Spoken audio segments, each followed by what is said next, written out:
Hey guys, welcome back. It's been a while. I was planning on probably doing one of these like a week or two ago, but stuff just got in the way. Mostly just being lazy, to be honest. But it's good to be back. Just heading to training now. So just going through pre-season, having the last few sessions before we go on like Christmas break, which I'm really looking forward to. It's been a while since I've really looked forward to Christmas. Kind of look forward to like the New Year. I think I always look forward to the New Year, but not as much as this year, to be honest. I think I'm really looking forward to what God has in plan for me next year, what type of things I'll be doing. Today, I think what's just been on my mind, I was thinking about it while at work. Off topic, really. I have one of like the best clients. I do support work, and I have one of the best clients. Today, he got me like a Christmas present. It's him and his family. And I don't know, I don't really get too emotional, but this just really made me feel some type of way. It was so sweet. But he got me like a gift card and some Christmassy things. It was just awesome. I haven't been working with him for too long, but it just shows his appreciation. I think a lot of the time when we go to work, especially, we treat it like a chore. I know it's work, but we treat it so much like a chore that we don't really appreciate the impact, especially as a support worker. We don't really realize that what we do with these people on shift actually matters. What we choose to do, how much attention we want to put in, how much effort we want to put in, really does affect them. So it was really sweet for him to give me a present, because it just showed his appreciation to me, and I'm really thankful for that. But yeah, work's been pretty decent lately. Had a Christmas party on the weekend, and that went well. Got to catch up with some mates. Going back on topic now, next year, I left full-time work this year. So I was doing full-time work up until probably end of October, maybe start of November. And the transition to casual work has been a bit hard for me, actually. Not doing like lots of hours, having lots of time at home has really been a bit hard, because I've just been sleeping a lot. I don't know what, it's hard for me to fill the time. So that's definitely something like I'm going to be working on. Also, the heat has been so hot in Perth lately, so I don't know, it feels like I just can't go outside and do things. I have so many things that I need to do, like on my bike, personal things, stuff to do with church, reading my Bible. But it's a work in progress, and I can't be too mad about it. Still living life, still doing the major things. Yeah, what I've been thinking about this week, it's like a quote. I think it's a quote. That's right. It's like the grass is greener where you water it, and it's a thing I've just been pondering on over and over again. Because I think we as people, we tend to look over the fence, over on the other side, and see the grass is green over there. And we start to compare our lives to other people. We start to think, damn, everything's really going sweet on their side. Maybe I should start doing that. Maybe what I'm doing right now isn't cool, isn't good. Maybe what I'm wearing right now isn't good enough. I need to buy more things. But in reality, it's just not it. Especially with social media nowadays, it makes like your life that you're living right now so mundane. It makes you feel like you're not really living your best life, but always seeing is the highlights of someone else's. In Instagram, Snapchat, TikTok, YouTube, all social media, it's a snapshot of someone else's life. And I think sometimes we really forget that. So this quote I keep thinking of is that where you're putting your thoughts, where you're putting your energy, where you're putting your time, that's where everything's going to flourish. That's where the grass is going to grow.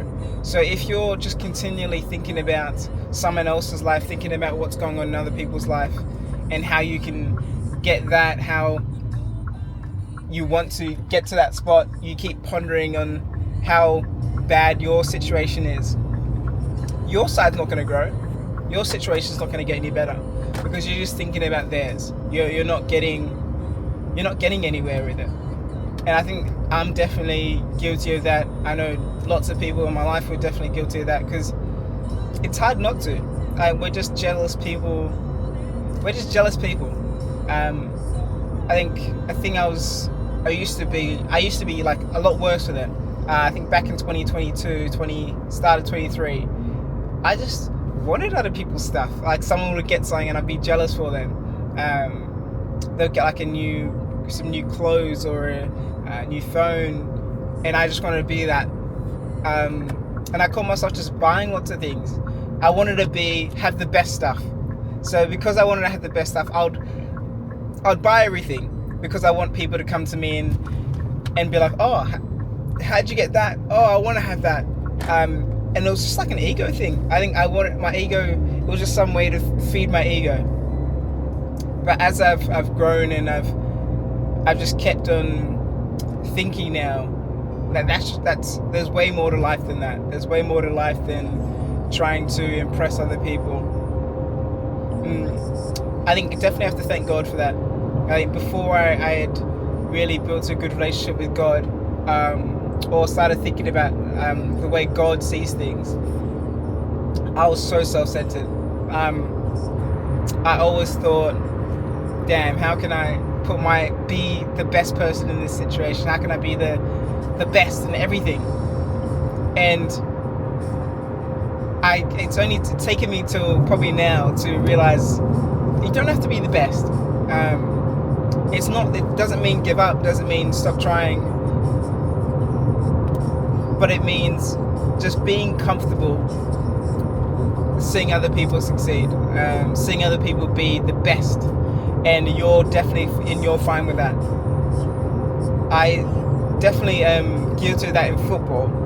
Whenever I see someone else whenever I had seen previously people just playing for a team that's better than me, doing better than me, getting more recognition than me, I just felt like in my chest, just very, very jealous. And it used to just linger in my mind over and over again. And it caused me to think just really negative thoughts. Caused me to think, damn, I should just stop playing. I'm not good enough for this. I should just stop. And I stopped for a period of time. I stopped playing NPL, which is the league over here. I stopped playing because I thought it wasn't good enough. I thought I wasn't getting enough recognition, so I just wanted to give it up. But now that I'm back and I'm playing, and I realize that it's okay that I'm not the best. It's okay that I'm not getting all the recognition. I'm just here to enjoy it. I'm just here to enjoy the sport God gave me. And that doesn't mean I'm a loser. It doesn't mean I'm not trying to win anything or trying to improve. It just means I'm content. That's been probably my theme for this year. Being content. Being very content in everything. Last year I traveled quite a bit. This year I've only went on a plane once, and I have no regrets. I don't regret not leaving the city. I don't regret going to America or going to wherever, going on a Europe trip, because I'm just so content in what I have now. It doesn't mean I don't want to improve in anything, but what I have now, I really do appreciate so much more. Funny story actually. So I got a new car at end of last year, start of this year, and got the car, loved it, like awesome, like I love my car to this day. But at the time when I got it, probably like a month after, maybe 2 months after, I started looking online again. I started looking on Facebook Marketplace and seeing other people's cars. I'm driving past other people and seeing, damn, their car's so cool, their car's so quick. Maybe I should get a new car. And looking back at it now, it's so ludicrous, it's so silly, because I just wasn't content with what I had now. I have such a cool car, I'm so happy about my car, but I just wanted more. I was chasing that more. I thought me getting a really cool car, a car that people will look at and go, damn, Dust, is that your car? would really be it, but it wasn't. It just made me really it made me look for more, maybe look for a better car. And I think that's a lesson for life, that if you go more and more, if you keep looking for more and more, you're never going to get fulfilled.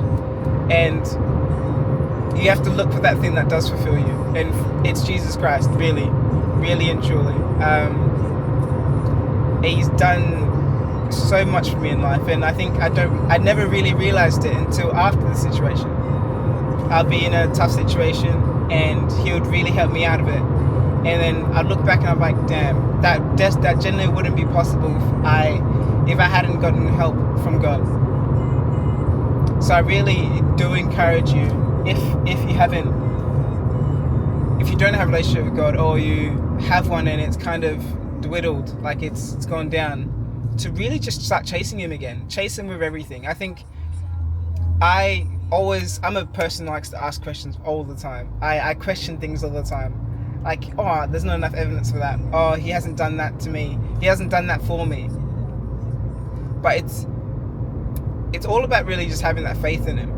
I think there'll be so many times where even if God showed you, even if God showed his face to you, you'd still mess up. You'd still not believe you'd still not follow certain things, even though you knew he was there.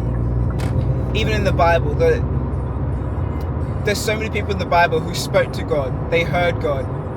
They were there with Jesus, the Son of God, God in human form, and they still failed. They still couldn't keep it up, because because in the back of your mind you still have that questioning. You're still questioning, oh damn, is this even worth it? Do you even value God that much?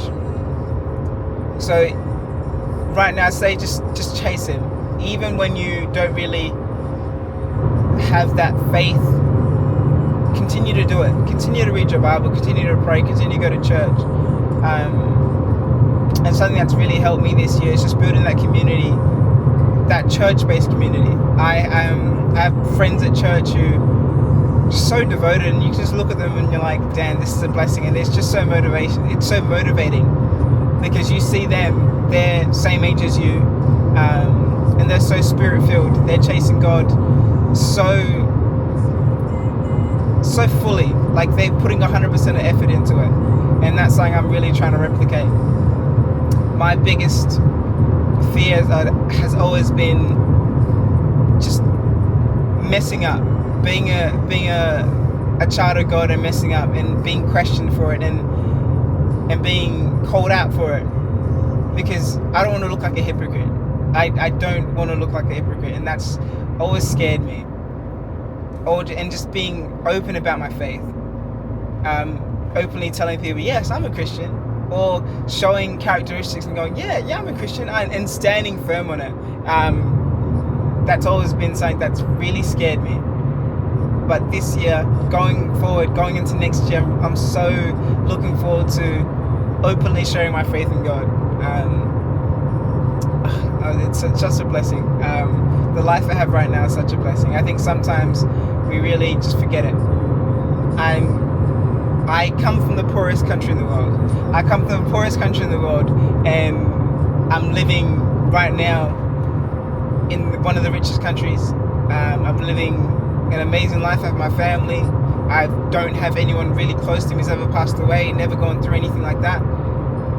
I'm so blessed. And I just want to really tell you guys, keep pushing forward. Even if something's like you're going through a really tough situation, really look at the positives too.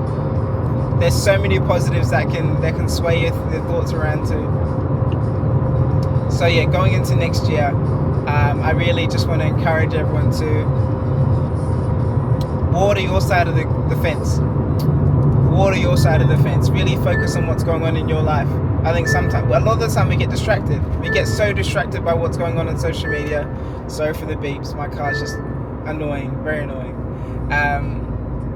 We get distracted by what's going on social media. We get distracted by what's going on in other people's lives, that we don't prioritize our lives. And we And we get annoyed when nothing's going forward, nothing's progressing, because we're not making any progress.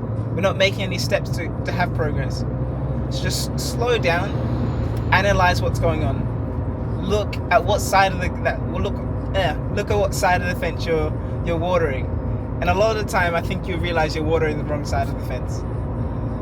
So I just want to probably leave that message with you guys. I'll make some more of these, hopefully. I am so appreciative, because I know that even though, let's just say, no one ever watches this, I've made it. I've made the video, and I think that's just like a step for me. I've always just been scared of posting it, people seeing it and people just judging it. But me just being in the car, talking to myself, motivating myself, this really boosts up my mood too. I'll talk to you guys in a bit. Maybe after Christmas. Probably after Christmas. I'm still pretty lazy. There'll still be times where I falter and I don't really make these type of videos, but work in progress. Alright, see you guys.